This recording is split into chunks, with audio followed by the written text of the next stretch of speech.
the question like I was really thinking about when I was preparing for this is basically I saw you talking about the nodes with Patrick Bet David and said that there was only I think he said three back then at least 3 to 4 three to nodes four. on BTC. Is that still the case? That will always be the case. Okay. Ethereum only has 2 or 3. Okay, but right. So this is the thing that I was confused about because every single other Bitcoiner, or I don't even know if you describe yourself as a Bitcoiner, probably not. Yes, but they're not Bitcoiners. BTC is not Bitcoin. Okay, so the BTCers. The comment I made in 2010 saying that Bitcoin's set in stone, that I had reasons for that. Well, we're the community, we get to change. Satoshi's irrelevant. Bullshit. My creation, my rules. Get the fuck over it. I mean, if you made the rules. Exactly. So my question basically is that this is like one of the things that I've spoken to, numerous people. The only person that hasn't said this actually was Kurt Wicker, who helped arrange this interview. Everyone else says, yeah, we have nodes everywhere. Everyone can run a node. You can run a node. You can run a node. It's like Oprah. Have you can run a node. Read my white paper? I have. Section 5. What does it say? I mean, it was a while since I read it. So would you like to refresh for me and for the people? Nodes collate information, create blocks, find a valid proof of work solution, and publish blocks. So, by definition, nodes create blocks. These machines, you can check whether they've created blocks. This blockchain thing is public, it's transparent.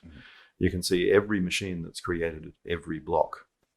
There are 2,016 on average every 2 weeks. And that's then a difficulty reset, and that goes back to 0. So the theoretical maximum would be 2016 if every node was perfectly equal and as soon as it discovered a block, decided to stop competing for 2 weeks, which will never happen. So the reality here is, being a Pareto distribution, you have a few large nodes and then a tail of smaller ones. In BTC at the moment, last time I checked, which was only a couple of weeks ago, it was 3 nodes controlled 60% of the network, and 15 in total that had discovered blocks, and all in 6 months. So that means 15 total nodes, of which 3 control 50% of the network. Yeah, that's not really the decentralization that people are selling, is it? No, that's because they're lying. Or do they not understand? Do you think it's like... Well, no, it's purely a deception and a lie.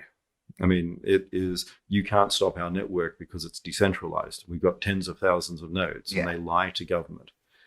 And is that helpful then, do you think, to the success of the No, project? It's terrible for the success. What they're trying to do, though, is help money laundering and crime and all these other things as long as possible. Basically, a bunch of criminals who want anarchy, and they want all these other things. I mean, talking with Roger Ver in the past, he would rather not have large use and real deployment of money, despite what he says publicly, if he can get people selling drugs. He is pissed off with the government, despite his committing fraud himself, which he did in the past. He's been convicted. I mean, his fireworks, which were actually quarter sticks of dynamite, he filled out a whole lot of declaration forms where he said then no dangerous goods, etc., sent explosives on an airplane. And by definition, that is fraud. I mean, and he went to prison for it. And the irony is, he calls me a fraud. Why? Because I'm not the Satoshi he wanted, but I never promised to be. At no point did I say I was anarchist. So then, and my question really then becomes, is like, why is your new project BSV, like, why is that not going to be used for drugs and money laundering? Because it's not a new project. Okay, well. I mean, it's the same protocol. So, I mean, BTC changed the protocol. And they go, oh, but it continued. But it's like if I went up to you and I said, I know you're running Windows, but this is the new version of Windows. See where it says Linux there? Ignore that. Just install this new software and you're still using Windows. There will be Windows in there. So that's really what they've done. I mean, you install the new version of Bitcoin, inverted commas, which is really BTC, and just pretend that you're still on Bitcoin. Because Bitcoin doesn't actually change that way.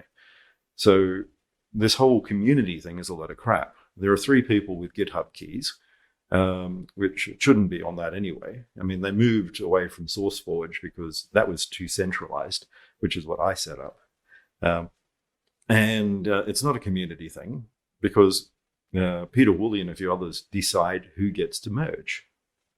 So all this, it's as sort of, I mean, it's like in definitions, the Soviet under both Lenin and Stalin each called themselves democratic.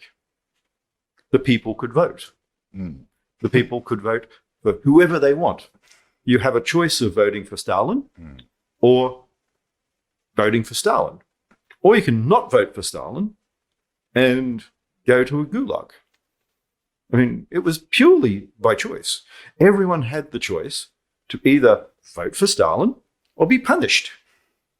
Like China. Yes.